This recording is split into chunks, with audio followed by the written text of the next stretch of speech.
लो एक नया न्यूज आ गया, नया न्यूज।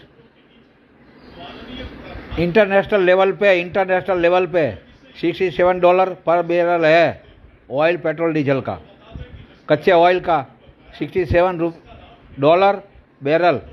तो इंडिया में 67 लीटर पर लीटर हो जाएगा, ₹67 पर लीटर हो जाएगा इंडिया में नवरात्र दीपावली पे। ये कोई अफवाह है सच्चाई?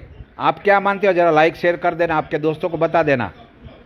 67 पर बैरल हो तो इंडिया में 67 पर लीटर हो जाएगा।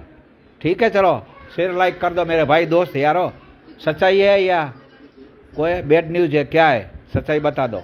ठीक है, ओके बाय। जय हिंद, जय भारत। रूस और चाइना की मीटिंग जो है प्रधानमंत्री कर रहे हैं अपने पीएम साहब मोदी जी, उसमें कुछ ना कुछ तो नतीजा निकलेगा। ₹67 लीटर पेट्रोल डीजल मिल सकता है, वहाँ $67 से बैरल मिल रहा है, तो यहाँ ₹67 लीटर पेट्रोल डीजल। ठीक है, ओके बाय। देखो क्या होता है चाइना रूस के प्रवास के